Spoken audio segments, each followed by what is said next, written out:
झारखंड में हो रहे विधानसभा चुनाव को लेकर यूपी के सीमावर्ती क्षेत्र में भी राजनीतिक सरगर्मी जोरों पर है। बृहस्पतिवार को प्रदेश के उप मुख्यमंत्री केशव प्रसाद मौर्य दुद्धी पहुंचे। यहां बीआरडी कॉलेज के ग्राउंड में बने हेलीपैड पर भाजपा कार्यकर्ताओं ने उनका जोरदार स्वागत किया। यहां गार्ड ऑफ ऑनर लेने के बाद उनका काफिला सड़क मार्ग से झारखंड के भवनाथपुर के लिए रवाना हुआ। रास्ते में दुद्धी बाजार और बिंडमगंज बाजार सहित जगह जगह पर भाजपा कार्यकर्ताओं द्वारा डिप्टी सीएम का स्वागत किया गया। झारखंड से चुनाव नामांकन कार्यक्रम से वापस लौटे उप मुख्यमंत्री केशव प्रसाद मौर्य ने दुद्धी में पत्रकारों के सवालों का जवाब देते हुए कहा कि अखिलेश यादव अकेले चुनाव लड़ें या कांग्रेस के साथ मिलकर लड़ें। झूठ की दीवार ढह चुकी है, जनता ने सच्चाई को समझ लिया है। लोकसभा के चुनाव में जिन्होंने भ्रमित करने का कार्य किया था उनकी असलियत उजागर हो चुकी है। इसलिए अब जो भी चुनाव होगा उसमें बीजेपी का कमल खिलेगा, भाजपा गठबंधन जीतेगी। उन्होंने एक सवाल के जवाब में राहुल गांधी पर तंज कसते हुए कहा कि राहुल गांधी का असर कांग्रेस में नहीं दिखाई दे रहा है तो उपचुनाव में क्या दिखाई देगा। उप मुख्यमंत्री के पूरे कार्यक्रम के दौरान सुरक्षा के कड़े इंतजाम किए गए थे। जिलाधिकारी और पुलिस अधीक्षक के नेतृत्व में सुरक्षा व्यवस्था पर कड़ी निगरानी रखी गई। सीटों पर यूपी में चुनाव चल रहा है, उपचुनाव सर। हाँ। इसमें अखिलेश यादव सभी सीटों पर लड़ा रहे हैं। क्या अखिलेश यादव कांग्रेस दरकिनार चाहे कांग्रेस के साथ मिल करके लड़े, झूठ की दीवार ढह चुकी है, जनता सच्चाई जान चुकी है।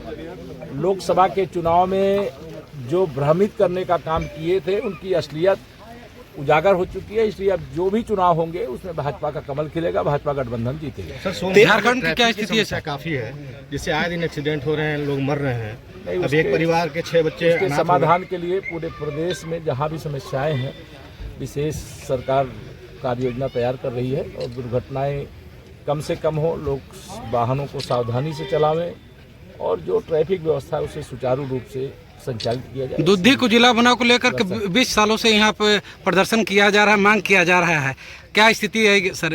अभी इस पे कोई विचार विमर्श नहीं है, लेकिन जब कभी कोई समय आएगा तो भाजपा ही जब जरूरत पड़ती है राज्य भी बनाती है, जिले भी बनाती है। तेज प्रताप यादव कह रहे हैं कि मुस्लिमों पर कोई अंगुली उठाएगा तो हम ईंट से ईंट बर्दाश्त देंगे, इस पर क्या कहना है? नहीं, वो तो है ही है उनके तुष्टिकरण करने वाले दल, लेकिन किसी मुसलमान या किसी हिंदू या किसी भी धर्म समुदाय वाले हैं उस पर उंगली उठाने का कोई विषय नहीं है।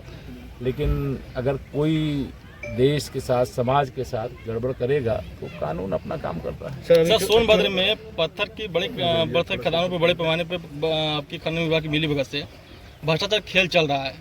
मौके पे देखा जाए सर तो कोई न के बराबर खनन हो रही है और आपके भ्रष्टाचार होगा, कोई शिकायत आएगी, जांच करेंगे जो दोषी। सर, अभी चुनावी जनसभा को आप संबोधित करके आ रहे हैं, क्या रहेगा झारखंड? मैं तो स्पष्ट देख के आ रहा हूं कि वो चुनावी जनसभा कहें कि नामांकन की जनसभा कहें कि जनता के द्वारा जो उमड़ा जनसैलाब था उससे जो हाँ हमारे प्रत्याशी हैं भानु प्रताप शाही जी, उनके लिए विजय का प्रमाण पत्र दें। उपचुनाव में राहुल गांधी का कोई असर नहीं दिखाई दे रहा है, कोई एक भी सीट पर चुनाव नहीं। राहुल गांधी का असर कांग्रेस पे नहीं दिखाई दे रहा है। ठीक है, थैंक यू।